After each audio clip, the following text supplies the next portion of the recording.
Hey, what's going on? My name is CK, and I want to tell you about a great group called the Black Balance Network. The Black Balance Network is a cooperative of Black content creators that provide opinions and commentary. We're all about supporting the individual, collective, and community, as well as supporting businesses and ideas to the grassroots level. The group includes Business Minded Talk, D. Durrell, Love Wisdom, Faith, Ray Ray the Awareness Channel, and the Screen Learning Channel. Be sure to check us out, and we look forward to providing you with great content. So what are you waiting for? Why haven't you subscribed yet? You should be subscribing. Click the notification bell, share all of the video links, and share the channel. Please support us, and we look forward to providing you with great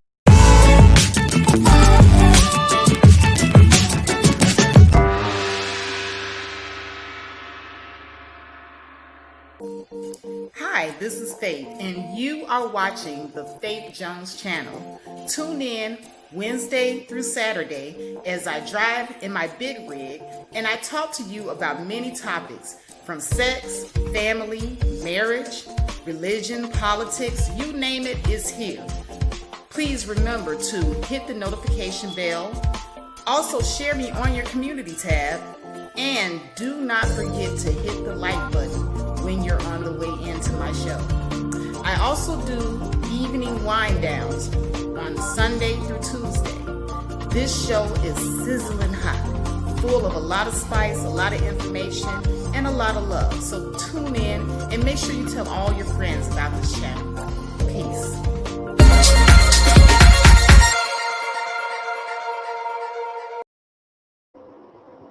All right. And we are live. What's up, Screen Learning?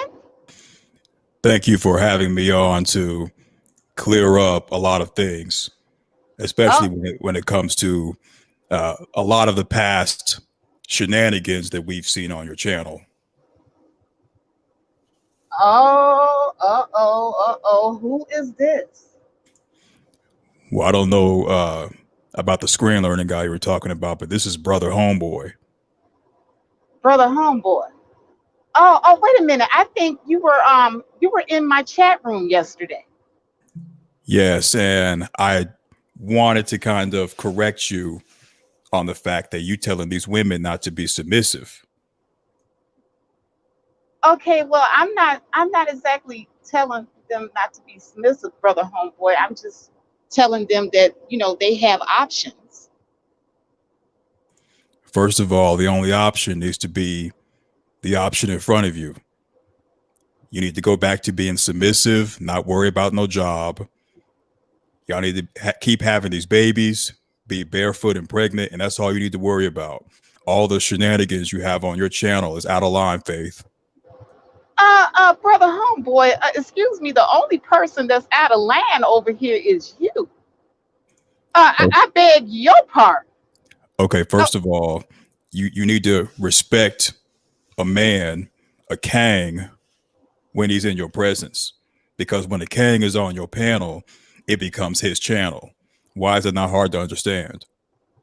Brother Homeboy, first of all, you can't be going around just calling yourself a king, okay? I don't go around calling myself a queen. So you can't just be going around calling yourself a king. All right. And yesterday, I don't like how you cut up on my panel. Okay. You cut up on my panel. You came up here with the little gender war BS. All right. I don't appreciate that, Brother Homeboy. You're going to respect this panel. Okay. Respect. See, that's that feminism right there. And that's the reason why the homes were all messed up. Obviously, the BW and the government is working against us brothers, and you showing it right now with this disrespect. You know what, Brother Homeboy? I ain't got time for you. I got a good topic this morning, okay? So let me just go ahead and do my job, okay? Do you even have a job? Do you have a job, Brother Homeboy? I bet you don't even have a job. Okay, first and foremost, that's that feminism coming out. Barefoot and pregnant is exactly what it needs to be. And that's the problem with y'all women. Y'all out here trying to expand your options. You need to expand your options into the kitchen. So hold up. Hold up. I was speaking. So right now, I'm about to bring my sister on here so she can straighten you out too, because obviously y'all don't lost y'all mind. Let me put a real queen on here. Hold on. Your sister? Nobody want to talk to your sister. What the hell? This, I'm gonna start blocking these people. I'm gonna start blocking y'all from coming on this damn panel. Sister, really? Nobody gonna tell me nothing. Okay, so first of all, little girl, let me tell you something. Little girl, who you think you talking to? Because every time you have these little shows, all you do is make us look bad. Because obviously the brothers, they got just as much opportunity as us, and you leading them astray. First of all, who you calling a little girl? And secondly, ain't nobody leading nobody astray. Okay, I am talking the truth. I have proof. I have articles. I have researched this. Okay, Miss whatever your name is, Boone Quisha, whatever. You know, how you gonna sit up here and tell me what these men had? These men did not have the same opportunities as black women, and I plan to prove that today.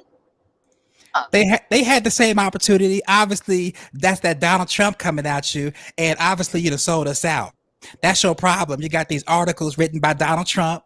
You quoting Donald Trump, and that's all you about is some nonsense. See, a real woman would know her place beside her king. And you telling people to expand their options, Faith. I just can't get with you. I just don't understand why you trying to go against the sisterhood. but hold on, just because I tell the truth does not mean that I'm going against the sisterhood. There's a difference between telling the truth and going against sisterhood. Truth is for everybody, okay? It's for everybody. And what I give here is a daily dose of knowledge. Okay, now see, because you come up here on these agendas, yeah, you was on my panel yesterday too. You had an agenda. You were trying to push that agenda that black men are just lazy. That's what you were trying to do. I didn't know this was going to be the Mammy show. If it was the Mammy show, I would have just stayed in the chat room with the rest of the real women. This Mammy Oh, show got to stop. okay, don't you You come. done ran Don't. out, Faith. Oh, you done messed up. You done messed up now. Don't you come in here calling me no mammy. Don't you come in here using the M word.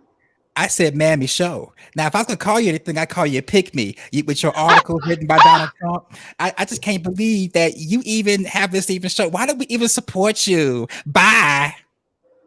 Get out of here. Oh my goodness. These people, you all, nobody can come up on this panel ever again, ever. You all, it is a privilege to be on this panel. Do you hear me? It's a privilege for you to be up here talking to me. And you gonna be disrespectful. You get off my panel. Get off my panel. What you call yourself? What you call yourself? Sister Soldier? Sister Soldier, get off my panel. Sitting up here with your agendas. Don't nobody got time for this gender war nonsense. Okay? We do not do gender warring over here at the Faith Jones channel. Respect my panel.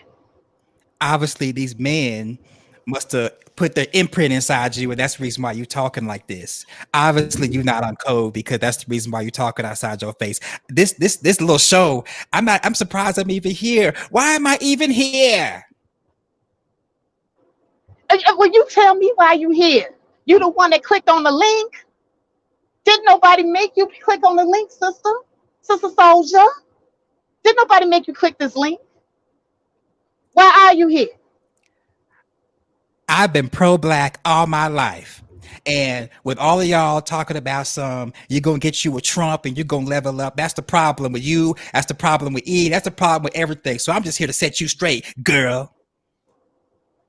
You know what? You got one more time to call me a girl. One more time.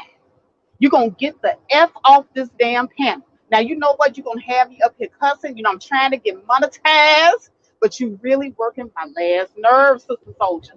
Don't come up in here with that Sister Soldier routine. We ain't got time for this, okay?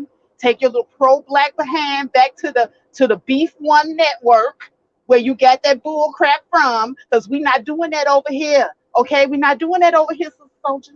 Go on, girl. Take your behind on. Take your behind on, sister. And that's what your problem is. It should be 50-50, and you telling women to be independent and you happy and single. That's why you're going to live the rest of your days with cats and dogs, because you happy and single. Ah,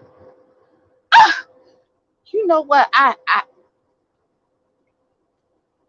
am happily single. Okay, I don't care what none of y'all talking about. You're not gonna sit up here and steal my joy or make me feel some kind of way because I don't choose to be with anybody. Sister Soldier, where your man at, by the way? Obviously, my man's here, and it was your man, but you too busy being happily and single to keep one. You would keep a man, but you too busy trying to be independent. You too busy trying to tell women to do for themselves, and you just on some nonsense. 50-50 is the way to go. What is wrong? Okay, first of all, you can go ahead and do the 50-50 if you want to. Okay, I'm not doing no 50-50. All right, you could go live in the cardboard box. Okay, because that's what your man was doing. Your man was putting his women in the cardboard boxes. All right, so if you want to settle for the cardboard box life, do you, boo? Do you? Yeah, she's gone because she no longer wants to hear your nonsense. That's Yeah, just it. I'm quite You, sure. I'm you quite should sure she you probably should got the be you should cut be some, in the she got to cut kitchen. some circles in the cardboard box y'all living in. You should be barefoot and pregnant where you belong instead of trying to work some job. That's the problem. That's the problem. That's the reason why none of y'all got no man. Y'all talking about some hop in the fence. If you're gonna leave, then bye. Don't come back. Don't holler my name talking about some. You're the most unprotected people when you hop in fences and you're not getting right. That's what y'all problem is. Okay, well, first of all, while you sitting up here telling me what I need to do, what you need to do is you need to go and take your behind to get a real job. While you sitting up there, got Sister Soldier out there working and paying 50-50, while you sitting at home in the cardboard box playing your Nintendo all day. Yeah, I know you. I know you, brother. I know you, brother homeboy from around the way. While you're sitting up there, got your woman out there with 6 kids, and she still got to go have the babies and then go fry up the bacon and cook it up in the pan, and then she got to still remember to make you feel like you the man. Yeah, I know your type. I know your type. Yeah, you know what? You know what? Instead of you telling me how I need to be in the kitchen, you need to go get a job, homeboy. Get a job. Obviously, the BWs and the government are working together to hold us down because you're using the same talking points as Trump. That's the problem. I don't know when y'all went wrong, but now we're gonna have to get our passport together and get us a real woman across seas. Even if they are avatars, that's obviously where the real women at because y'all BWs and the government working together with the system of oppression taking keeping us down. That's the problem. We need to expand our options and get passports and be passport bros and get the real women. Okay, okay. Well, while you getting your passport and everything else, y'all go overseas. Y'all go and do the same Pookie and Ray Ray routine that y'all do over here with those women over there. Next thing you know, worldwide, your little stain that have been put all over the country. Everywhere you go, there you are. You're leaving these poor women in these poor countries with these little babies that y'all done made with your little passports, and then you come back over here like you ain't did nothing. Everywhere you go, you leave your stain, homeboy. You leave your stain, brother, homeboy. We tired of y'all leaving y'all stain all over the place. You're gonna leave your stain in the hood. You leave your stain over there in White Oak Field. Then you go get your passport. You leave your stain over there in passport land. We sick and tired of y'all leaving y'all stain all over the globe. Everywhere you go, there you are. There you are. The problem is y'all got all this property and all these businesses got your degrees, most educated class of people, but y'all don't know nothing and y'all still dumb. If anything, you would let us manage your stuff like it's supposed to be and stop with this feminism. The feminism is what's ruining everybody. And that's why you're going to spend the rest of your days with a dog and a cat. And with that, I'm out. Get the hell on. Get the hell. You know what? I can't believe these people. Every day they come on my panel with their agenda. They come on my panel to gender war. All right, well, ladies and gentlemen, I'm sorry. I am so sorry for that little interruption here. But brother man and sister soldier will no longer be with us. I will go ahead and I will do my broadcast the way I had intended to do my broadcast. Oh, CK, what's up, CK? I was waiting on you at the beginning of the broadcast, and then these hoodlums came and they ruined my show. Yeah, that's like you got some Friday shenanigans already. It's too early for this, Faith. It's too early. It's too early. I know, I know. I just want to educate the people and talk about these topics. But what's up, brother? We got a good topic today. The topic is all about revisiting welfare and do men get as much benefits as women? And yesterday we had the talk on the show. And you know what? There were a lot of nuances that came out in the conversation. I noticed that the women and some of the men felt that the men did indeed get some of the same benefits. But I think that we're confusing federal benefits for that everybody is entitled to, like Pell Grants and student loans. Pell Grants and student loans, everybody are there. You know, that goes by your income. You're entitled to that. But other programs that are specifically for women, those are the programs that I was speaking of that a lot of women were able to partake in that were not available to men. So I wanted to delve into that real quickly. I sent you a couple of articles. Did you get them? I've got them and I've got them pulled up, and I gotta agree with you that there are a lot of entitlements that are for women only or women with children that men are not privy to. I can actually read them for you since I know you're doing the morning ride, and we can kind of start, I guess, finish the conversation or do a part two. Okay, that sounds great. We're gonna kick this off. I'm gonna go on mute and allow you to pull up the article, and you can share it here on the screen. I got it already shared, waiting on you. Okay. Oh, there we go. Cool. All right, so this is the first one. It's www.brookings.edu. So this is Welfare Revisited, Young Men Need Incentives. It came out August 19th, 2006. So it's still relatively relevant to the world that we're living in. And the major goal of the 1996 welfare reform law was to promote work as a way to help families provide economic benefits for their children.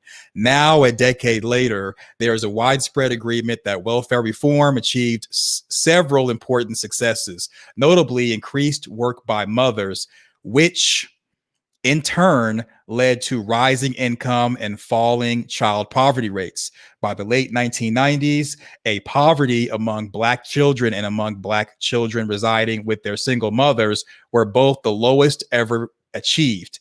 And Census Bureau data show clearly that the higher income that contributed to the reduction in poverty was achieved because mothers worked and increased their earnings. However, because more than 80% of low-income single-parent families, both those on and off welfare, are headed by mothers, the beneficial outcomes of the welfare law have accrued primarily to mothers and children.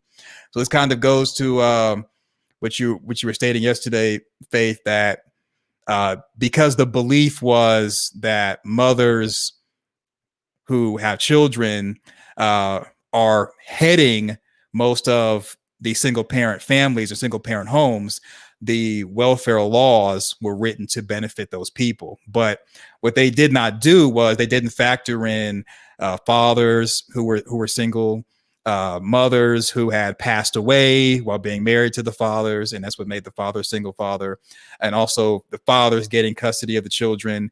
So there was a significant block of people who weren't catered to, in addition to single men who may have had issues such as being disabled, being homeless because of different type of economic circumstances. And there was a whole plethora of different reasons why men were at a disadvantage by not getting assistance. And that's primarily the reason why you see a lot of homeless people who are men. Meanwhile, the major favor the welfare law did for fathers was to pursue them even more relentlessly for child support payments. In fact, the law may have intensified the already substantial problems faced by poor fathers. Many of the nation's most serious social problems are caused by poor young males. They are the demographic group most likely to drop out of school, commit crimes, perpetrate violence on others, including their girlfriends, and desert their children. A number of analysts, including Ron Mincy, have shown that these problems are especially serious among young Black males, and that the causes for Blacks form a tangled web that includes lingering effects of generations of slavery and racial oppression. High levels of school dropout, current discrimination in the job market, astounding rates of arrest and imprisonment, and ironically being reared in fatherless homes. And this is kind of what I talk about on my channel when I refer to there's two cultures. There's the Black male culture and Black female culture. And with the Black male culture, unfortunately, different things like gangs, selling substances that are not legal, and also just being involved with vandalism and everything that kind of is covered under, we'll just say, criminal activity. Most of that is like Black male culture. You can have Black like females involved in it, but they're usually under men. You don't really see any Black female like Bloods and Crips. As far as like their own gang they've created, most of the time it's Black males who have created these institutions, are a part of these institutions and run them. Because when it comes to like a neighborhood, primarily the main people who are committing crimes and having people kind of live in a code of fear, such as snitches get stitches, is at least 90% or higher. We'll say 90%. Most of the time it's Black males as opposed to Black females. Black female culture, which is substantially different. Usually when it comes to Black women or young women, they mainly are really focused on relationships and also fashion. So they do commit crimes, but it's not necessarily crimes that are significant that would kind of really hurt a community. So I think I've read enough of this. If you want me to keep going, let me know. Okay, just read a little bit more when they were talking about the men as far as like their access to it, and then we'll just move to the next article. Okay. The strands in this complex web of casualty can be thought of in two categories: the ones over which young men have control and the ones over which they don't. If young men could be helped to overcome their inherent disadvantages and follow a few simple rules of behavior, they could greatly improve their own well-being and that of the women and children who are closest to them. Here are the rules. Graduate from high school, don't commit a crime, get a job and work hard, get married and have children. Unfortunately, the evidence shows that young males, especially Black males, are violating each of these injunctions in great numbers and as a group appear to be moving in the wrong direction on most of them. While these problems afflict all groups of young males, the frequency is highest among young Blacks. The secret of the success of the 1996 welfare law was that public policy employed both sticks and carrots to encourage, cajole, or force young mothers to make the right choices. If mothers did not prepare for work, look for jobs, and actually accept jobs, the law required states to greatly reduce or eliminate their cash welfare benefit. Meanwhile, even prior to 1996, Congress and a series of presidents of both parties had created an innovative system of benefits that supported low-income working families outside welfare, thereby encouraging them to take low-wage jobs. Because the combination of low income and government work support benefits left the families economically better off than they had been on welfare. It was the combination of low wage work and government work supports, including the earned income tax credit, food stamps, child care subsidies, and Medicaid health insurance that helped so many mothers pull themselves and their children out of poverty. The key ingredients of overhauling welfare were the judicious combination of sticks and carrots. I think we've gotten to that point. Let me know. Okay. We still got a little bit more left, though. Well, I wanted to talk about that because that's what I was touching on yesterday when I was talking about how women actually benefited more from the system because over 50% of the children live in households where there are women over the household. It was the women that got access to earned income tax credits. It was the women that got access to the cash benefits, the food stamps, the child care, all of the benefits, including certain benefits that help pay for them to go to certain school and training programs outside of the regular Pell and student loan programs. These are programs that were primarily for women who were taking care of children in their households. And because over half of our women were taking care of these children, these were programs that the men were not privy to. But I'll let you go ahead and continue. Okay, on the same page. The public agenda for men includes sticks and sticks. Men generally do not qualify for cash welfare, child care, or Medicaid, and they qualify for an EITC that is worth only a tenth as much as the mother's EITC. The only major benefit for which they qualify is food stamps, to go along with continual pressure from child support and, for many, incarceration. Thus, the carrots are missing. Ron Mincy thinks the nation should help these men by modifying child support, offering job training, especially through the Job Corps, and by providing them with public jobs. I agree that some modification of child support is necessary. The biggest problem is that these men's child support debt accumulates during periods of unemployment, quickly piling up into a debt the young men could never repay. Moreover, given... Okay. I need you to stop right there. Go back up to the first paragraph that you read. Starting off with that you just read.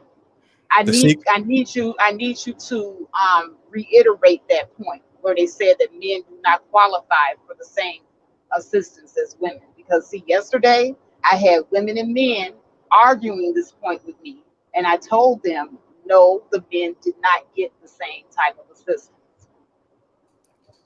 I believe it's the public agenda for men includes sticks and sticks. Men generally do not qualify for cash, welfare, child care, or Medicaid, and they qualify for an EITC that is worth only a tenth as much as the mother's EITC. Okay, thank you. Now, see, I had people coming on here. Oh, I work in the social services. Oh, I'm an expert in this, expert in that. Everybody was just an expert, but here are the real experts. So please, y'all can miss me with this whole men got the same access as women. No, they did not. I think that this article is pretty much done. I think we can move to the next one. Okay. All right. This is money.cnn.com. A generation ago, Republicans focused on reforming the safety net by requiring poor mothers to work. All right, so this came out. This came out March 30th, 2018. So it's really new. These days, the Trump administration and Republican leaders are once again looking. Let me make this bit larger. There we go. Looking to overhaul government assistance programs, but now they are zeroing in on a new group, low-income men. Much of the focus this time centers on requiring able-bodied, working-age recipients to get jobs or participate in other community activities if they want to receive Medicaid or food stamps. Two of the largest public aid programs in the U.S. with tens of millions of enrollees each. While women are certainly affected, many mothers can receive exemptions from the new mandates. So the requirements are falling more heavily on men. The quote, the poster child mental image policymakers are painting is of men, especially young men, said Elizabeth Lower Bosch, director of the Income and Work Supports team at the left-leaning Center for Law and Social Policy. Conservatives think working age men who aren't disabled and don't have children should be expected to have jobs.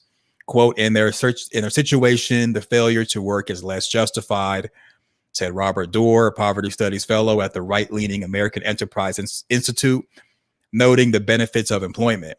Their incomes will go up and they'll be less likely to be poor. This is just one of many reasons why men are now in Republican sights. Another is changing nature of the nation's safety net.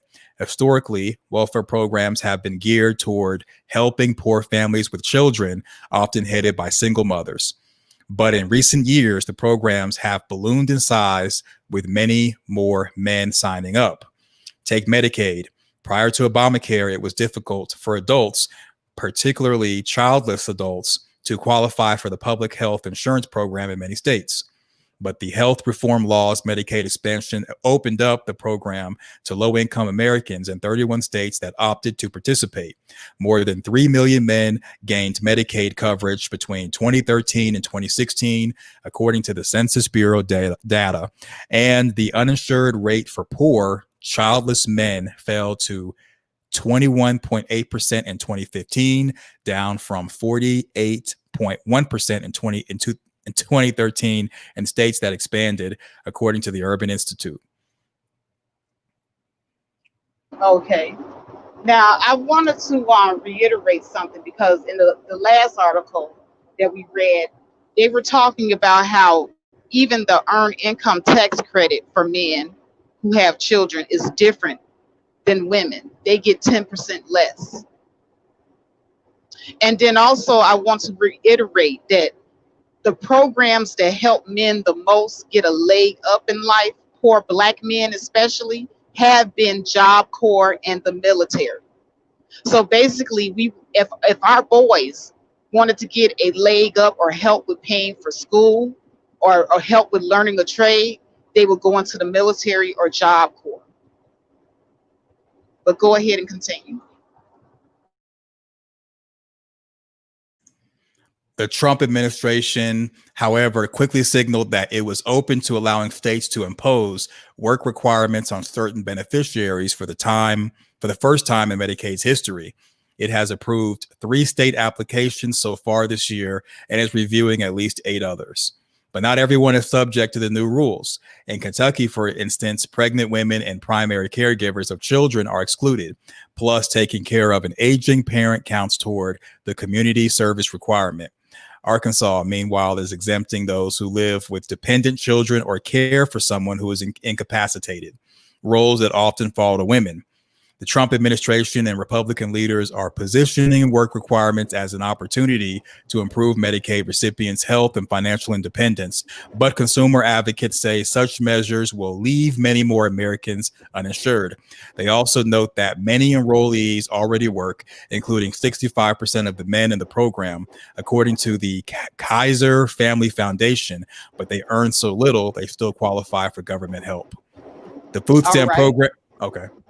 Okay, now I think we're done pretty much with this article, but I do want to point out that all of those exemptions that they were talking about in this article, where people did not have to necessarily go out and work for their welfare checks, that would fall primarily to women, as the article mentioned. So men, again, were pretty much on the outskirts of this. So these were benefits that men were not privy to. But I think, let's see here, Pretty Black was saying down here in the comment section that at least in socialist countries, they help the poor, not criminalize and punish you. Well, this isn't necessarily criminalizing poor people, but what it is it definitely penalizes you, not criminalize you. So look at Bill Clinton's welfare reform. Okay, if you were a woman with children receiving welfare, you were required to either work 25 hours a week or go to school. If you did not meet these requirements, then you were penalized by your benefits being shut off. So it's not criminalizing you, it's penalizing you. And I think that the penalty is justified. But we got a third article. Yep. Ready when you were good to go? Okay, yeah, I'm gonna go on mute. All right. So this is the dailysignal.com. The problem isn't the poor, it's young men on welfare who could be working. This came out January 9th, 2019, last year. Left-wing media stalwarts such as Newsweek, Huffington Post, and Salon launched a barrage of fake news after I appeared on Fox and Friends recently to discuss new agricultural department rules tightening work requirement of food stamps. This is Star Parker's talking. Unfortunately, the now all too common disinformation campaigns from the left, distorting or simply lying about what our president says or does, or what conservative commenters like me say, just simply hurts our nation. The oxygen of freedom is information. When citizens get fake news instead, they become slaves to the agendas being pushed by politically motivated media machines. The Huffington Post headline read, Fox and Friends guest says people on food stamps watch PORN instead of working. You can imagine the mail I got from those outraged by my supposedly heartless remarks about our nation's less fortunate.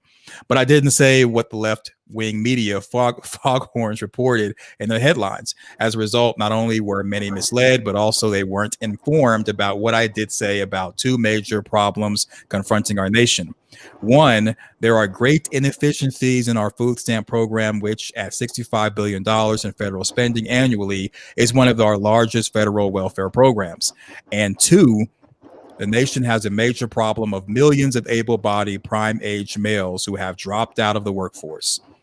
The proposed rules from the Agricultural Department would tighten down on the latitude states have in providing waivers for existing work requirements for receiving food stamps. Is this aimed at clamping down on the less fortunate and the needy? Certainly not. And I explicitly said so in the Fox and Friends interview. Twice I said the crisis is not the poor. It's about able-bodied, non-working, mostly males. The Agricultural Department rule explicitly states that the target is able-bodied adults without dependents between 18 to 49 and does not apply to the elderly, disabled, or pregnant women. Estimates are that the total number that will be affected is 775,000. We're talking about 2% of the 40 million people currently receiving food stamp benefits. With the average annual expenditure per person at $1,500, moving these able-bodied individuals into the workforce would save $1.2 billion in food stamp expenditures per year and add 775,000 productive citizens to the workforce. According to the Wall Street Journal, some 7 to 9 million food stamp recipients capable to work report no income. Should I continue? No, I think that's about it. I think everybody's pretty much got the gist of what we're saying. Now, here's the thing. Just like all of these articles have consistently said, men have been able to get food stamps and medical assistance, okay? That goes without saying. But all of the other assistance that typically are awarded to women with children, the cash assistance, the housing assistance, daycare assistance, etc., those are things that were usually given to women, okay?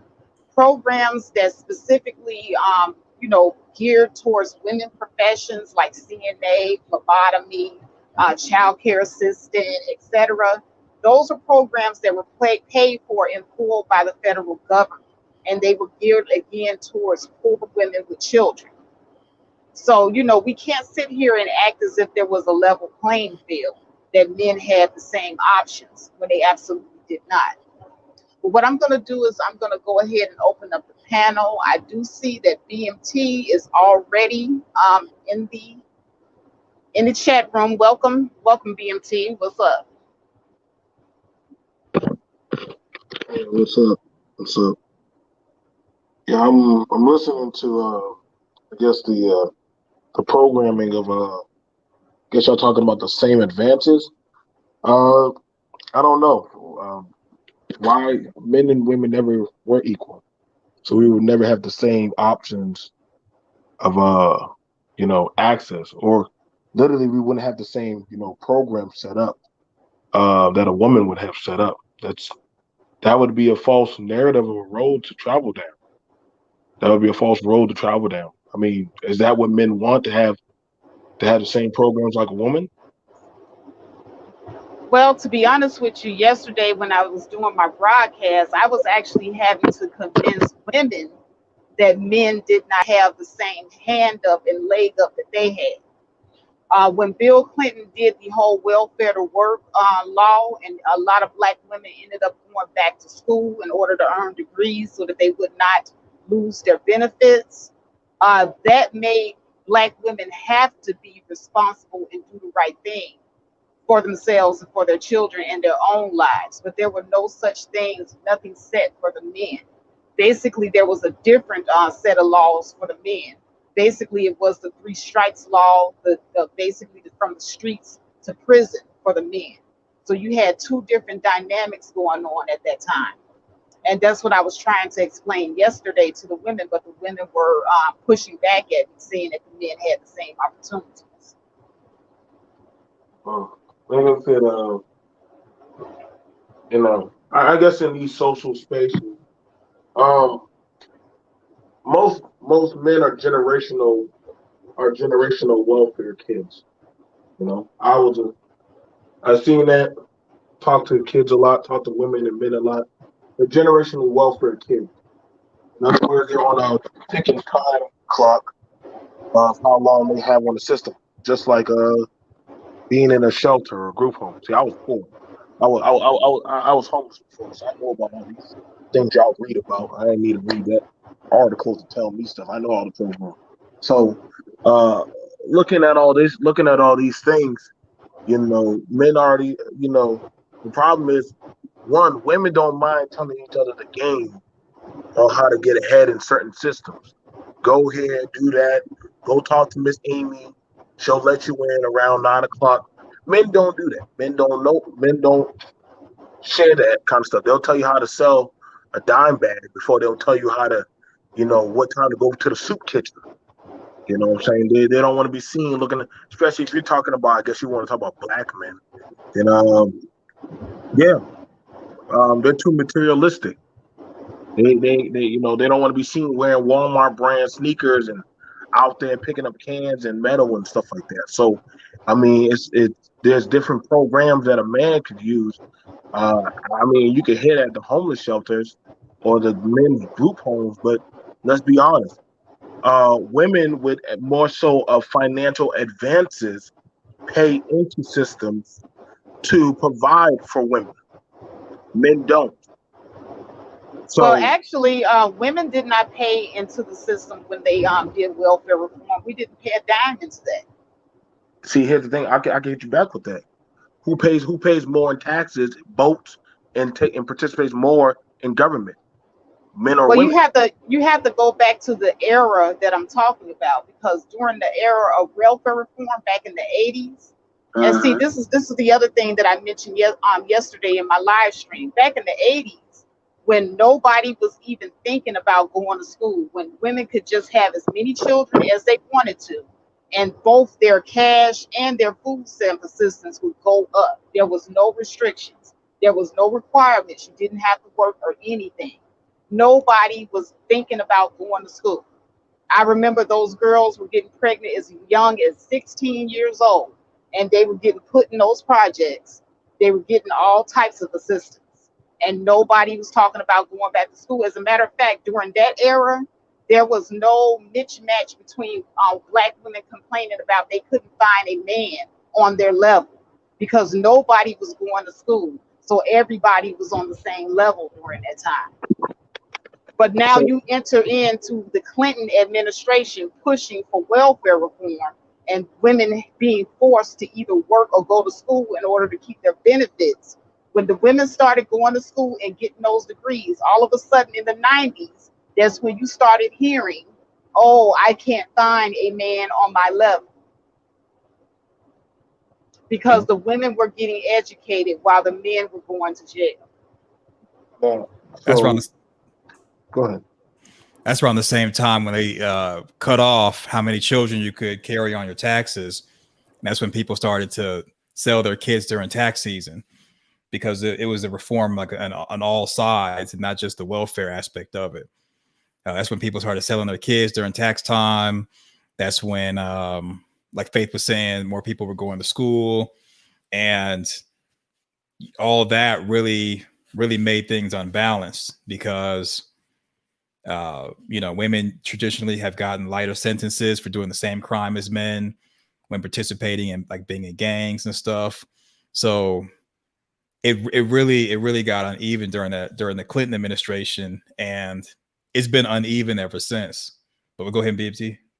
No, no, I'm hearing what you're saying, but I mean, it amazes me because I think I thought black people were stupid. You trusted a white man so easily, so I mean, you got what you got.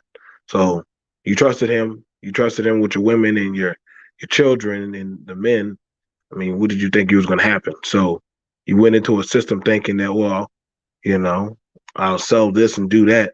I mean, you got your results at the end of the day. Like, I mean, no white man made you sign that paperwork. You signed it on your own. You know what I'm saying? I watch women sign their kids down on bills and stuff. I watch men walk out of the home. Ain't no white man ran no black man out of the home. That was a lot of these dudes chose to walk out. You know what I'm saying? Or they sold dope. You chose to sell dope over your family.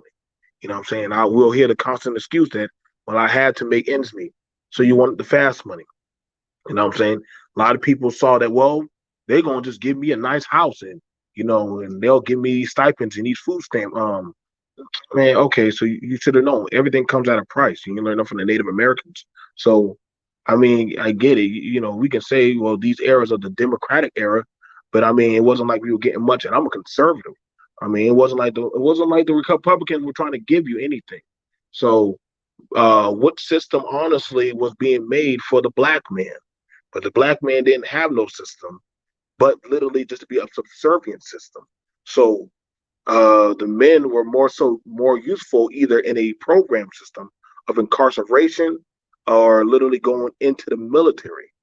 Um, I would like to ask, like, honestly, what were those systems? I mean, other than I've been in Job Corps and I was also in the service.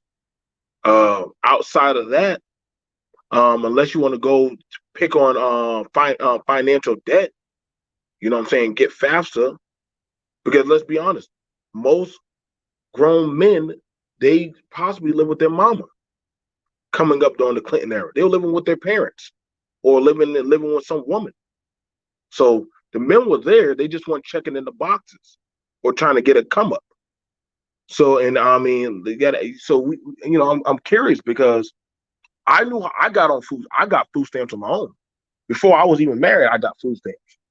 Like, it depends on where you at. And also it came to getting Medicaid.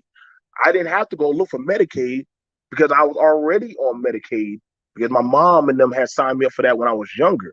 So most younger adults don't think about those type of things because they're like, well, mama, you got me with that? Yeah, I got your Medicaid card.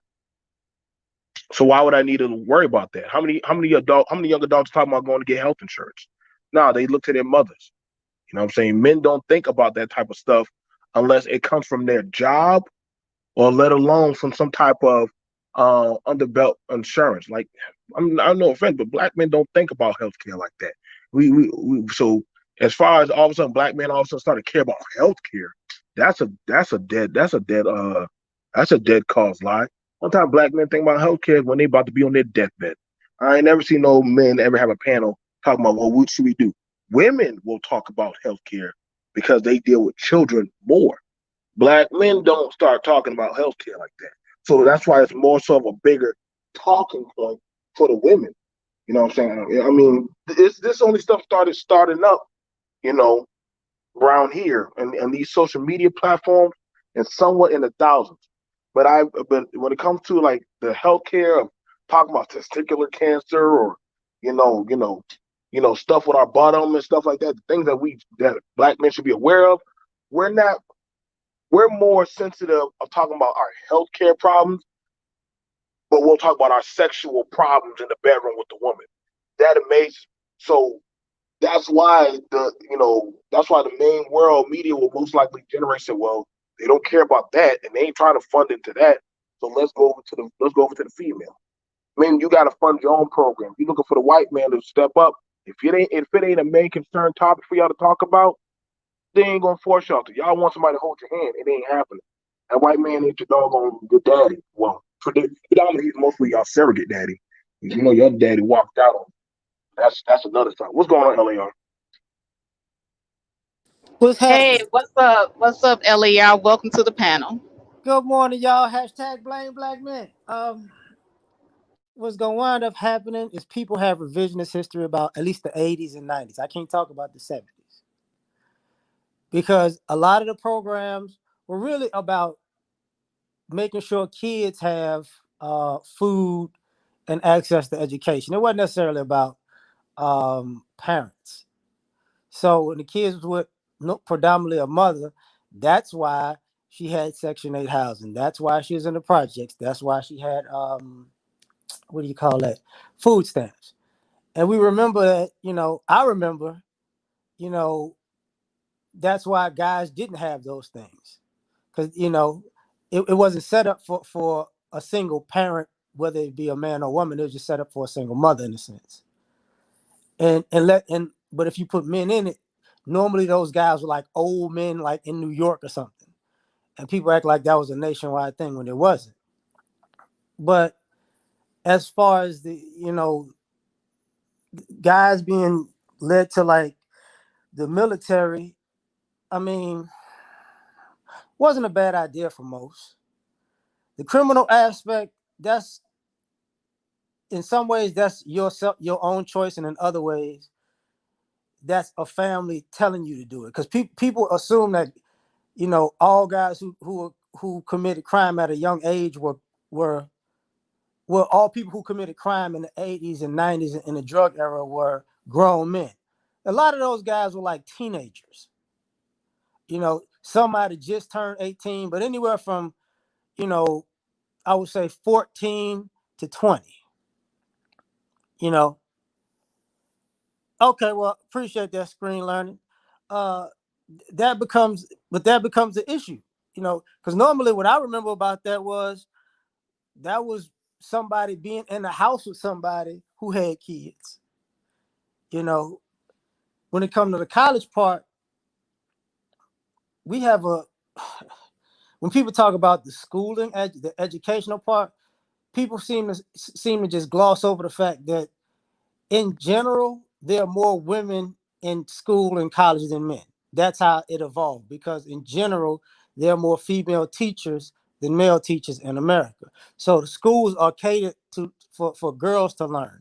The programs that people talk about that guys use in high school, a lot of the times they were stripping those programs out of schools. I knew when I was going to school in the 90s, that was like the end of like shopping and all of those type of things. It was Yeah. more so the beginning of home economics. Facts, facts. Because I remember when I was going to high school, they had wood shop, they had welding. I remember that, and they had auto shop too. I took all the. I was always a tomboy. I took all the men's courses. I don't know why I didn't want to go to home economics, but yeah, I was in auto shop, wood shop, all the men courses. The, the, And uh, that, next thing I know, they ripped it out, and it was just like a lot of business administration courses, typing. It's just more fields like geared towards women in high school, and they took away the hands-on fields that were geared toward the boys. Hold up, but Faith, you see how you just question? You see how you just sexually generalize the typing course? You see how you did that? And mind you, they had home economics. I remember there was one or two dudes who was in home economics. They got teased like they were women. Or typing course. I took typing. I wanted to learn how to speed type, even though I didn't get too good at it. But people start saying, well, that's a female course. Why are you in there? And I'm like, well, I can already do wood shop. My dad does that at home. Why would I want to do something I do at home? Like most black boys, they're like, I do this at home when I get off of school. So, you could do it, but they're like, I already do it already. You know what I'm saying? But they didn't think like, I could flip this into a trade. Well, some people didn't think like that in like the 90s. They were like, I'm already doing this already on Saturdays with my parents. But that was just, most kids had a job, you know, as a help to their parents. So they were like, when I get to school, I don't want to do that. I want to learn how to type. I want to learn how to do stuff. As a lot of kids didn't have a computer at home, so of course they want to touch a computer or do some cooking, but you can eat the food. You feel me? But I think we as black people, we sexually generalize. If you a man or a boy in that kind of course, then that makes you look weak. But the girls, they didn't care going inside the typing class. That was just a reason for them to type and text their friends or get online. But BNT, I wasn't talking about it in that context. I was just talking about how the traditionally, courses Right. that was geared towards the boys, as far as like hand-on trades, they took Uh-huh. all of that out. And if the courses that we were left with, they were, pretty much geared towards women. No, I'm not trying to generalize or anything like that, but it's just how it was. no, no, no. So I get you with that. I was trying to show you, and what LAR was saying. Black people are kind of slow to catching on to the times, if that makes any sense. When it comes to a lot of programs, like people are going into technology. Black people, not saying that we weren't up on technology, but that was like a social status to have a camcorder. Y'all forget how much a camcorder used to cost back then? One of those camcorders. You had that was $100 or $200 that you were dropping for those kind of things, or $300. And so, when it came to, I remember he saw me typing on a typewriter. He said, "Who taught you how to do all that, boy? And you're not even looking at the keys." I said, "I learned this in school." He said, "Wow, you type just as fast as your mom." I said, "Well, hold up, my mom only my mom could type." He said, "Yeah, I don't type like that. I don't know how to type." So I learned all the men in my family, they couldn't type. They couldn't type. I was the only one other than the women that were typing. So a lot of the skills, like working as like my grandma taught me how to do the telecommunicating thing, because that was her job. I only saw one other dude, and I was at a hotel that was doing those kind of things. I think a lot of the jobs that normally men used to go into, we weren't trying to get so much into the white collar. Like we saw that was a white people thing, not as that's just a thing that we need to start getting over into. Like how you see black men trying to talk about getting into tech, like we're still talking about blue collar or being out there hands on, while everybody's trying to figure out how to get inside the office with the AC. I don't know. So when it comes to these programs, a lot of the program they looked at it. Well, the women are trying to do it. You know what I'm saying? I think that's why sometimes the men feel some type of slighted way when they see women coming into the men's workforce, and they say, "Whoa, why are you doing that? Like, this supposed to be a program for us." But they don't understand that these programs, there's no really gender assigned course. It's just whoever's good for the job now. You know what I'm saying? Technology's made it where it's the great equalizer. You feel me? So that's why I said about that. I got called gay for getting food stamps. Go figure. You know? Well, I think CK wanted to touch on something that LAR was talking about. CK. Yeah, if I could share my screen, just kind of going back to the welfare aspect of it.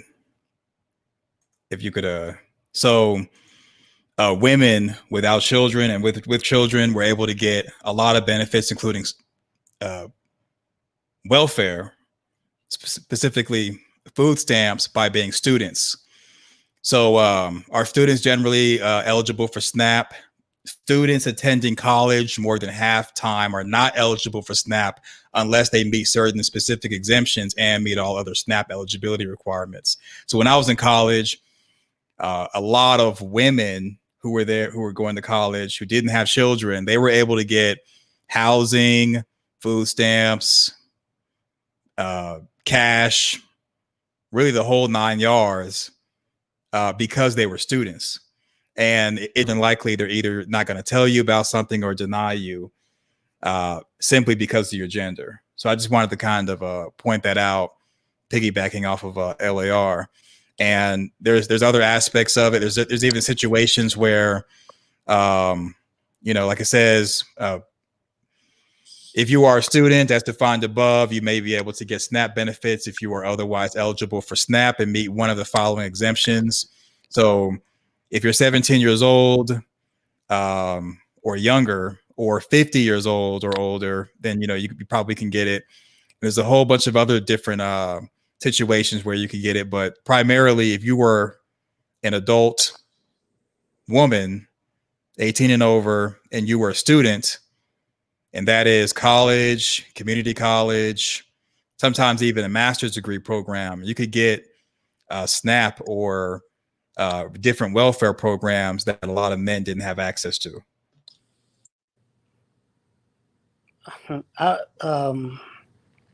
I remember being in college, and that was a minority of the girls, because a lot of that came from, you had to come from a poor family to know how to scheme the system like that.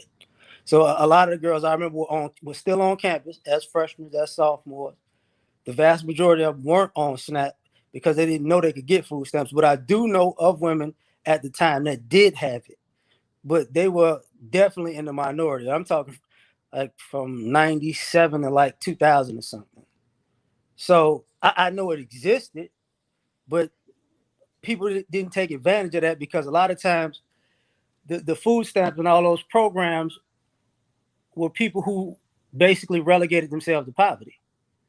That was hustle, Yeah, where I went to school. Oh, go ahead. Oh, my bad. I'm gonna keep it short.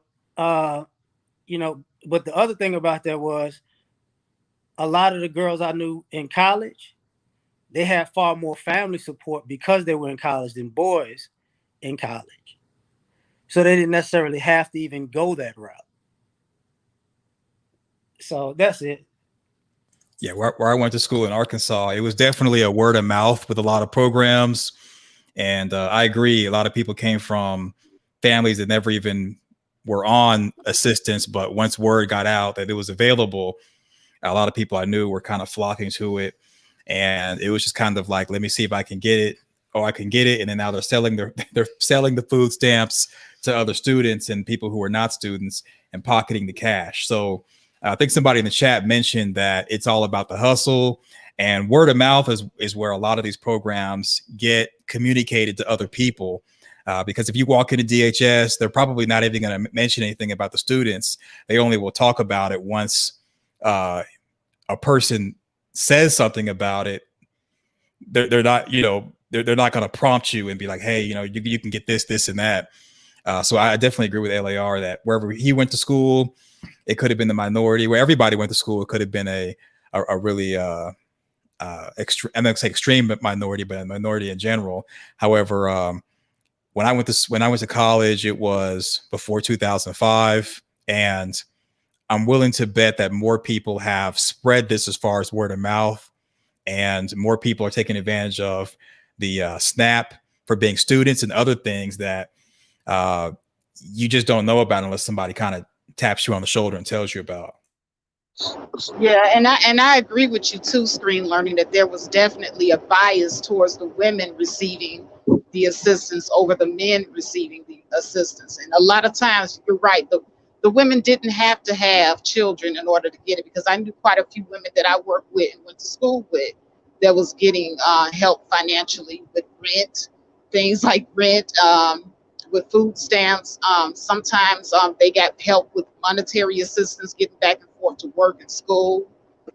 So there was a lot of programs that the women were able to tap into. But Mama Rain, it didn't specifically say that it's for women, but the biases were there. If a man walked into the office and asked for the same things that women asked for, they were typically ignored or not even told about it.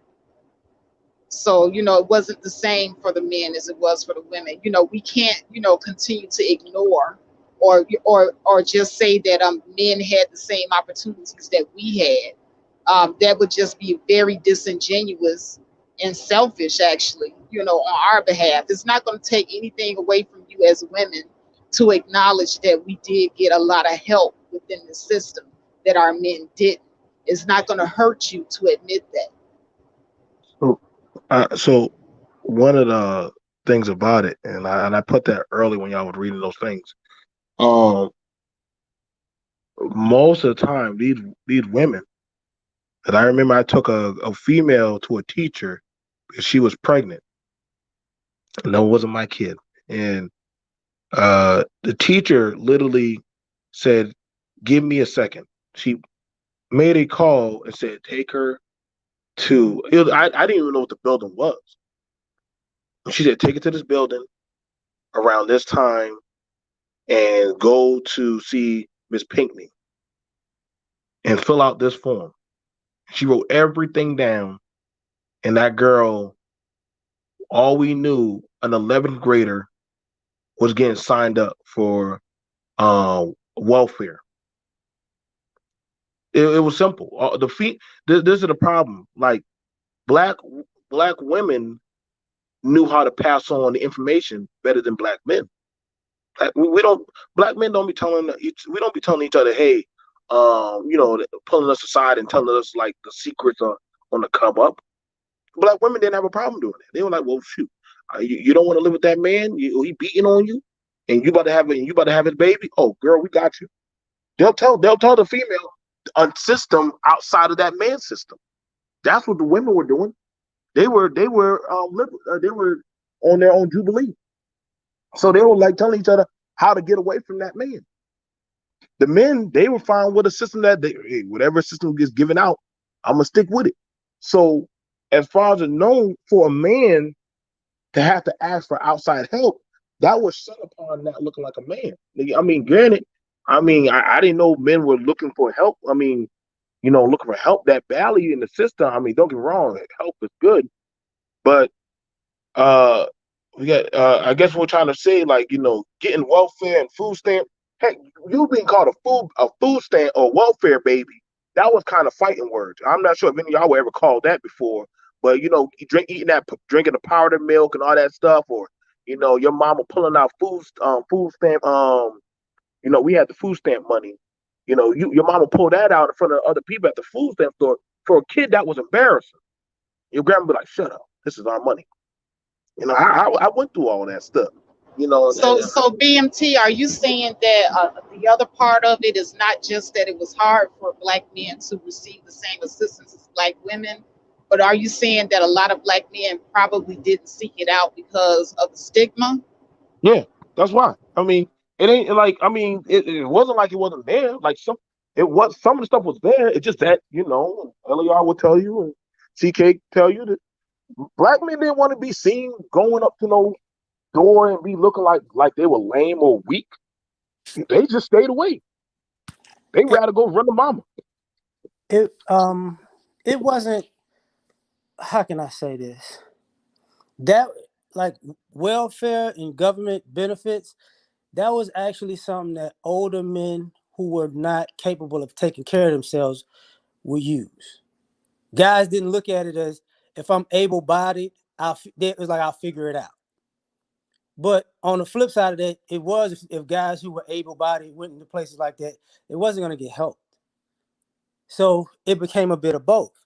And people kind of skip over the fact that, when it comes to that word of mouth thing, they started charging the guys for the women who go in there, if those women had kids. So it's not like that's a system where the guy's gonna get charged for it regardless. That's like the TANF part of it. People people assume, like, when you go somewhere, it's fair and equal. It's not. It hasn't been fair and equal. So if a guy can walk in that office and ask, there's no harm in asking, but the likelihood that you're going to get treated like that is no. They're going to start running through the whole list of things to try to check you off. They wouldn't do that with females, because that's not how they operate. Because people seem to forget that's clerical work. And guess who predominantly is in clerical work? So these are women cutting for other women to make sure that they're all right. That was not a job where it was full of men, and you might catch a supervisor or something like that. And then when it comes to black men in particular, you're not really gonna see a black man in there. So you're not about to get that kind of assistance, even with the knowledge of things, or people trying to help you. Like you can't do this, but you can do this. That's not how it works. Yeah, that's it. Yeah, because I noticed that there's a lot of programs that was in Illinois, and they were like there was a time limit on it. Like there were programs out there to help men, to Mama Rain's point down there, but the time there were always time restrictions on the programs for men, whereas the programs for women did not have time restrictions. So it's kind of like if you didn't catch it at a certain time, if you were a man, you just missed out. So Also, I want to point that out. Oh, go ahead. also, a lot of times so it's kind of like going to a restaurant and you got an off the menu item. When a man walks into, let's say, DHS and he asks for help, there's two type of outcomes. Most of the time, women, they'll have a caseworker who will talk them through the application process, tell them what to write, what to say. Because usually when it comes to the caseworkers, you have the initial person who gets your application, you fill it out, then it goes to a second person who I guess verifies it. Don't quote me on it, but this is just what I've been told. And so a lot of times women will be talked through the application process, told what to say, and sometimes even have their hand held and handed off to someone who is quote unquote cool. Whereas when men go into these departments and agencies, they don't get the handheld. They don't get talked through to be able to. They're not taught the test. And like LAR was saying, sometimes most of the time there's, maybe it was BMT, but there's women who are basically the clerical people who are the gatekeepers. And if you walk in there as a man, they may have a judgment against you where, oh, this man, he thinks he's going to try to get over. I'm all about my sisters. I'm all about my homegirls. So he's going to I'm not going to help him with any part of the process. He's going to have to jump through all the hoops, and then application may get lost or it may be biased. Just a woman coming in there with her children, or a woman going in their period, and women who usually are the ones working there, they somewhat sympathize with women, and it's just that bias there. Or let me interject this. What about those Licky Lindas that go in there and their caseworker is a male? Because I know a couple of them, and they'll end up getting clothing vouchers and housing assistance and extras. I know a Licky Linda that got a car from her caseworker, helped her get a car, and they would these caseworkers would give them extra help with certain programs that they knew about, and there will be other favors under the table done. Yeah, I'm glad you. I'm sorry. Well, it was right quick, and I'll pass the LAR. So just that's a good thing you brought up, Faith, because there were situations like that where you got caseworkers who would meet up with their homegirl because they all lived in the same town or same side of town, and caseworker hooks you up and it renews your food stamps. It's only eligible for 6 months, and you meet up with the caseworker. You sell your food stamps to her. Everybody wins. So yes, Faith, I agree. I saw that a lot with the people that I used to deal with, and you just don't really have that kind of stuff with men walking in there, because it's just like no one sympathizes with them. But we'll go ahead, LAR. I don't know if anybody brought this up, but the whole, not just welfare, but a lot of the systems that quote unquote benefit women, a lot of it is based on somewhere along the line a man did something negatively to you. So, it's tied into the fact that the reason why I'm in this position to ask for this in the first place is because of a man who negatively impacted my life. A guy can't go in those same type of spaces and say the same thing, or be under the same umbrella that there's some man ominously around that helped create this negative situation. So it's kind of set up to be more conducive for a woman to get help. And a lot of times, ladies don't even think about it because all of this stuff is tied to manhood. I remember filing for custody for my son, and going in there, it was predominantly women in there. And I remember one of the people was like, "You're not gonna get any money from the mother," and I'm like, "I didn't ask you that stupid question," because they are so accustomed to, women having a story to tell that's negative that they're quick to turn. So that's just my thought on that.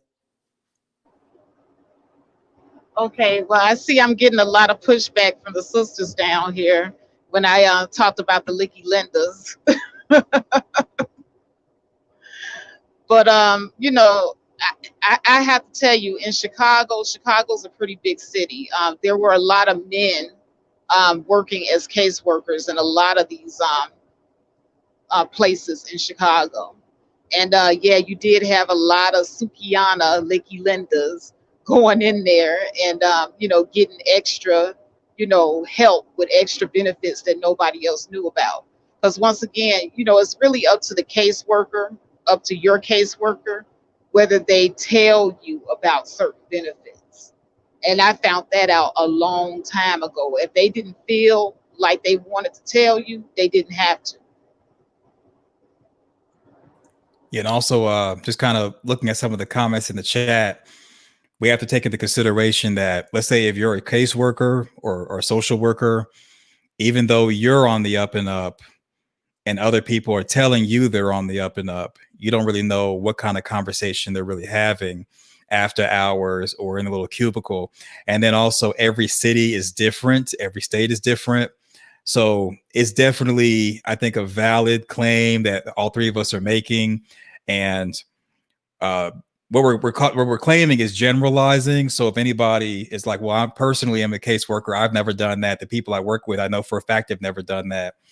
That more than likely is true. However, uh, all three of us are attesting that we have witnessed or have, pretty much have inside information that this type of stuff does happen. And even the fact that people are naysayers, that they're just like, nope, this could never happen, there's just no way, that helps foster that environment of the Licky Lindas and people walking in wanting to use a service, and you have people prejudging because people already have their mind made up. They have their biases and they have their icebergs. But now the reason why I felt like this conversation was important is because I feel as if we get down a lot on each other. Period. Men get down on the women because we took the welfare, not really understanding what was going on as to why that happened. And I think a lot of times women get down on the men because the men are not elevated to the level where we are now as being the most educated. And so I felt like it was time to have a history lesson in this so that we can understand this is the reason why a lot of black men are on a certain side of this political spectrum. This is the reason why there are a lot of black men that support Trump. Okay, like I said yesterday, a lot of these democratic social programs, black women benefited from. Okay, so that's the reason why you got a lot of black women who are diehard Democrats because they remember under a lot of those social programs that they were coming up, they got their leg up, they got their education, et cetera, et cetera.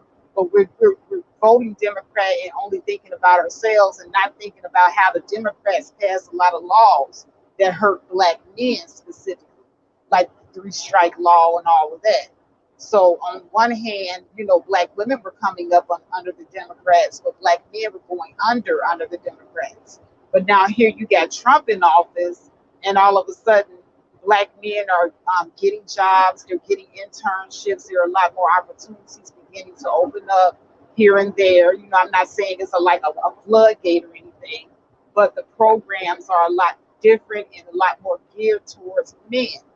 Just recently, Trump tried to pass a law for men receiving medical assistance that they would also have to go to school in order to get their assistance, et cetera, and open up more programs to help men. he was also trying to open up more programs to help men struggling with child support, and the Democrats struck it down. So, if you want to know why black men are voting this way and black women are voting that way, this is the reason why. We had two different experiences under the different parties. Did Um, it? I, I'm sorry. No, go ahead. I'm gonna make it plain too. Guys look at being conservative as being family oriented, and guys look at being liberal being anti-family oriented. And that's what it's about. It's not necessarily a Republican or Democrat. It's more so about democratic policies are not conducive to families. They're conducive to single parents or single mothers predominantly. So when you and guys are looking at, when people think about Republican policies are more conducive to families. So a lot of people don't take into consideration that these guys with what men are looking at is, why would I keep voting for like single mother socialism? Because the kids don't even benefit from it. And even with sisters being quote unquote the most educated, the vast majority are not in STEM, and a lot of those people are in or non-profit type of businesses, which would anybody else would say a nonprofit is a hustle, but when black women do it, it's not a hustle. So guys aren't seeing any kind of progress out of doing out of voting in these type of ways, and it helps women, and it does help women in the sense of, see, women can date women and get double benefits. So guess what? Like, women could use other women's benefits in a sense by proxy. So all of these programs, it makes women look bad in a sense to men, because it's like, oh, I get what you're doing. See, everything you want is for women exclusively, or women first, or women in part. But if anything has to do with a man, now you're ready to fight for your life, because men shouldn't get anything from anybody. And it's like, okay, that's what we're doing, no problem. So it's looking like a political war, but it's more so about a family war, to be perfectly honest. But I'm done. No, I agree with you. I agree. That is the reason why, if black men and black women are to come together as far as our voting, we have to recognize certain political policies that only benefit women, and certain political policies that only benefit men. Now, if there is a candidate in office that is going to introduce something that's going to be both beneficial to men and women, as far as getting that leg up so that you can, propel yourself forward in life, then we need to collectively, as black men and black women, be supporting that. Now, I don't believe that welfare reform is going anywhere, so we already have plenty of programs for women. So I am proposing that we as women start to look back and see that our men need help. Our men need these leg up, the same leg up that we were getting, they need it too. Okay, the military should not be the only option as far as our black men being able to get a leg up in life. Does anybody else have anything else to offer? Yeah, the military should never be an option. Um, when people talk about the military, they don't mention the risk is not really worth the reward. People should serve because they want to serve their country, not for a benefit, because you can get deployed and be all messed up. You see people messed up in these spaces from military service, and they're just you're basically going to be messed up for life. But pretty much people are loyal to the Democrats because there's an appearance that you get something for nothing. And what I've seen is that all it really is you have an individual who will not want to work too many hours because they want to keep their benefits. But what they don't realize is that what that does is that promotes or really fosters an environment where you're prevented from having disposable income for economic advancement, including investing in business ventures. So what people need to understand is in the best interest to not have a safety net and depend on each other with in a reciprocal relationship, as opposed to trying to have the government in that reciprocal relationship, and there's like an underlying reason why they're giving out all these handouts, and it's because they want to keep they need an underclass, because if we have an underclass, then we won't be able to be a benefit to each other, won't be able to conduct business and really have upward mobility.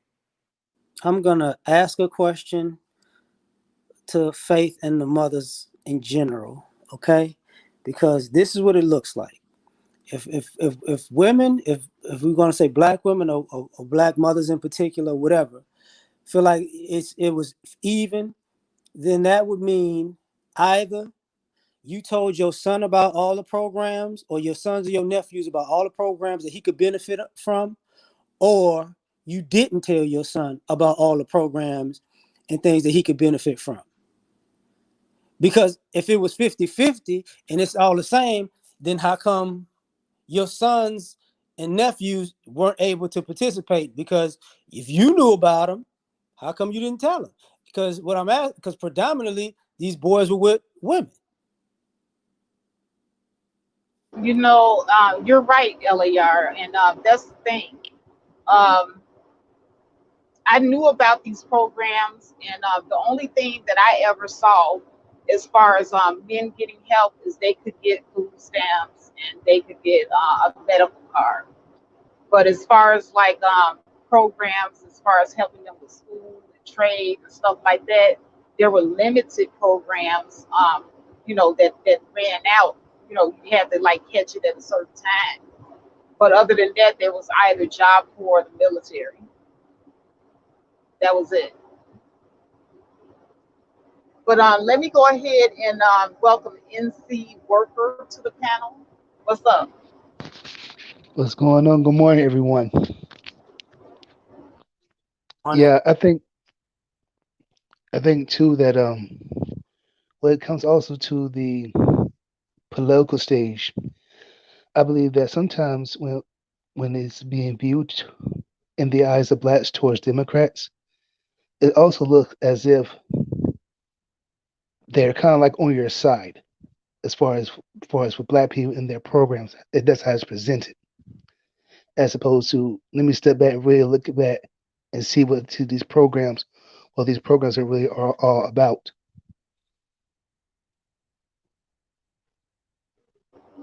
So you're saying that the programs, the Democrats try to make it seem as if they're on your side, but basically you're saying is like a tool of control. Well, it may not so much to control, but in a sense, but it's probably more so to keep one stagnant or to keep way that things are the way they are. I agree. Does anybody disagree? I think we're all in agreement here. No, I don't disagree. The one thing that keeps popping up is people are trying to put today, like you could pick this up today. That wasn't 1980, 90, or even 2000, or probably even 2010. So to like this, what I like, we have this revisionist history that whatever you feel like is working today, that happened easily 40 years ago. That's completely different, completely. But I will just ask a simple question: if all of these programs work for, uh, if all these programs work so well, why is the black woman's condition where it's at? Because it looks good on the outside, but people go financially on the inside and it's a mess. So if all these programs work, why isn't there more? Why isn't there less debt, more home ownership? That's a good question. What it seems like to me is with the welfare to work program, especially, it kind of geared people towards low wage jobs. And then a lot of the free programs that were geared towards women, like CNA. I mean, CNA program was okay and everything, and it was a pathway to go on to nursing school. But in order to go on to nursing school, the government wasn't offering that for free, just the CNA licensing and certification. That's all they were offering for free, that low wage job. But if you wanted to go on further, you would have to get a Pell Grant, student loans, and go into debt in order to become a nurse. Yeah, which I find interesting now because in order for you to sign up to be a RN, or at least with the state I'm in, you have to have your CNA before you can apply for the schooling for being an RN. Exactly.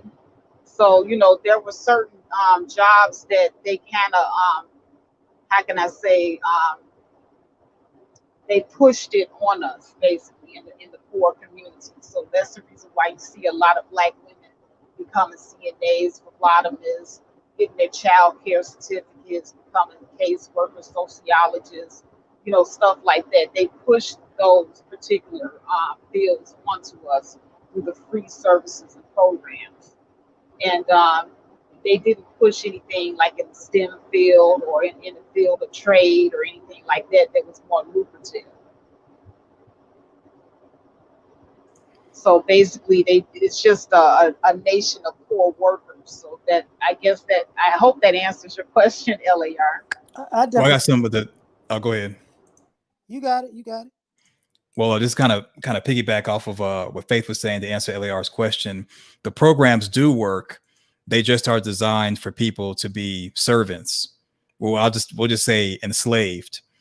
Because when it comes, because like I was saying about not working too many hours to keep your benefits, that prevents you from having income. So you can't even qualify for most financial institutions to give you debt, uh, let alone give you debt to purchase a home. And that's the reason why the liberal policies are poisonous, because number one, they encourage you to take on low skilled work, like Faith was saying, to keep your benefits, because if you make too much, you lose your benefits, and people don't want to lose the benefits. And when you live that life, even if you try to get off of the welfare system or you're kicked off, now you're in a position to where you're unable to compete with people your same age, because you've went on a different path that was more of a lower upper echelon of society. And also you really don't have the work history to validate or justify applying for a job that pays more money. So it's just almost as if, unfortunately, if you're born into a welfare family, the life you live, unless you have some type of awakening or you date someone who can help you have upward mobility, you're going to forever spend the rest of your life being low skilled, low class. That's all. I I should have did a video on this. I did a video about debt like yesterday, but there was this other article about the cost of living in the best 20 or 40 cities in America.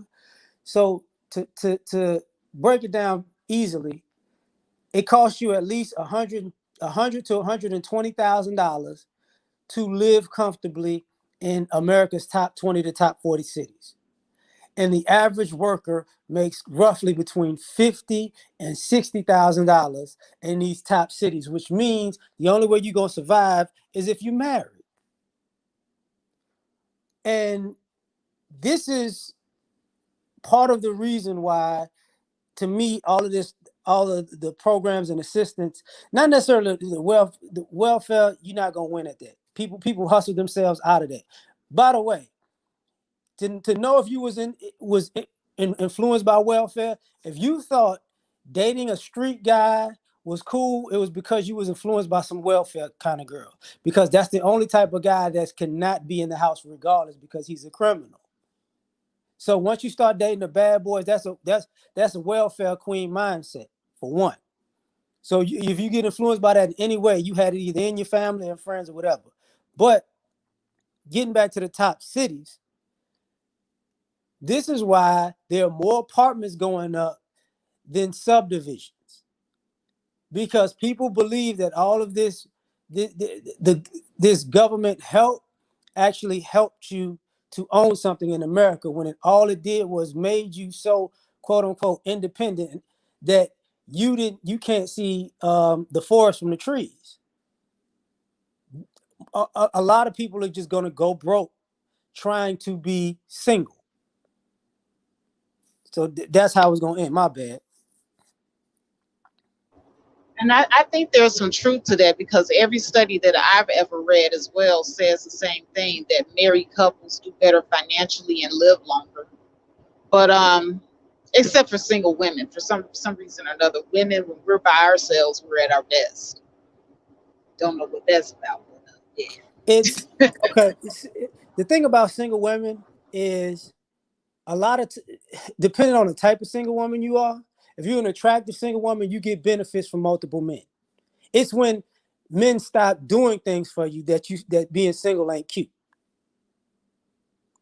Like it ain't just when guys talk about the wall. It ain't just looks. It's guys are not willing to help. Guys are not willing to subsidize to do things that'll save a woman money. Because I see a lot of older single women who are not, who are not doing so hot because they have no suitors. You know what? You might be onto something, LER, because I do know quite a few single women that might have the mechanic friend that fixes the car. She doesn't have to pay for a mechanic. She has the guy that comes by and does things around the house, little odd jobs around the house. So yeah, she might also have the guy that come around and may pay a bill or two here and there. So yeah, there's some truth to that.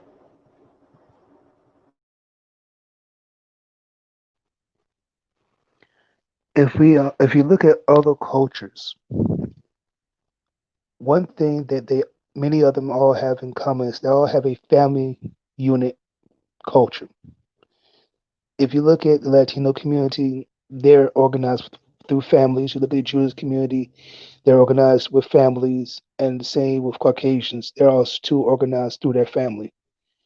However, we as Black people going back, we're not really organized through families. We always have this independent type thing, like I can make it on my own, as opposed to, hey, we're a family unit. Let's think monolithically. Let's pull together and let's be able to have something so that the next generation can have something. We can pass it on down. That's true. Well, I'm going to let me see what time is it. We're like an hour and a half into the stream. I did promise that I was going to keep my stream short so that our editor won't, be pulling her head out trying to, edit through this. But does anybody have any final thoughts before I shut it down? I'm going to go ahead and start from the bottom and work my way to the top. NC, do you have any final thoughts? No, no, no, I don't. Thank you as always for letting me come on your panel, and I hope everyone have a great day. All right, NC, thank you so much for coming, and you have a great day as well. All right, LAR, do you have any final thoughts on the topic of do Black men get the same benefits as Black women? Yeah, I'm gonna just say it quickly. When it comes to the benefits and people getting the benefits, I think the women have gotten far more from the government with less labor than the men. But at the end of the day, as a community, we're gonna have to really take into consideration that what did you do with what you got in the first place? Because a lot of this is becoming ridiculous because what people are doing is they're using programs and benefits and legs up to not interact with the opposite sex. And when you age out of all of that, you're stuck. So I'm done. All right, LAR, and thank you so much for coming up, and do come again. All right, Stream Learning, do you have any final thoughts for the guests here? Yeah, I think when it comes to anything dealing with gender, we kind of see things from our point of view and not understanding another person's point of view. I definitely think that when having these conversations, we should talk, but also listen to understand where someone else is coming from and understand that there are no wrong answers. Um, do Black men get the same benefits as Black women?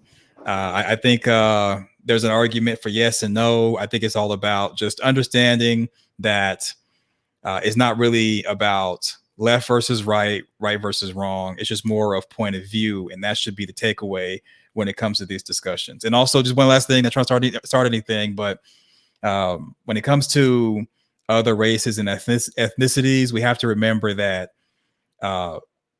they're going to show you what they want you to see because perhaps they have control over their own media, but the stereotypes come from somewhere. So we definitely shouldn't point to something else as it being better or something to look towards for benefit. We should compare ourselves to how we were previously. And if we've improved from previously, we should keep the good and leave the bad. And that's all I have. All right. Thank you, Screen Learning. And you know what? Thank you so much for coming up here and being my co-host today, for sharing the information for me, because you know I'm riding down the road. I wasn't able to do any screen shares or reading or anything like that. So I do appreciate you coming in and doing that for me. Um, what I have to say on the situation is this, and this is mostly geared towards the women, because you know, I do focus on women on this channel. And that is that, you know, of course we've had our ups and our downs. You know, our men did, you know, abandon us in trolls. You know, that there's plenty of documentation on that happening. But at the same time, we can't ignore the system that we're in, and how that affected a lot of the things that happened to us as well. So when we go back to certain eras in time, and we're looking at why our men are in the situation that they're in today, we have to go back in history. It is our responsibility to look at the things that happened. You know, were there programs out there that were available to us that was not available to our men? And when I go back and I look at the 80s, especially, when we were able to just willy nilly have these babies, you know, get housing, get all the assistance that we wanted, and nobody was even caring about going to school. There was no complaint about men being on our level because everybody was on the same level. Everybody was poor. That was the level. But then when welfare reform came and black women were forced to pretty much get out and get educated, it wasn't that we wanted to, we were forced to. I just want to drive home that point. We were forced to do the right thing. Okay. And the flip side of that, you know, Clinton and Biden, they pushed a crime bill that imprisoned a lot of black men. So you got one group, one sex, getting elevated through education, getting a leg up. You got one group, one sex, heading over to prison if they weren't going over to the military. So, you know, we have to be cognizant of where we stand today and why we're standing in these situations, and not be as critical of one another. And with that, I'm going to shut it down. I want to thank everybody that came in early this morning. You guys are the real MVPs. As I know it is hella early, but you know what? This morning ride is worth it. Thanks to all the people that got on the panel and shared their wisdom. NC, LAR Movement, DMT, and CK. I do appreciate you guys. And with that, I'm out. Thanks for having me.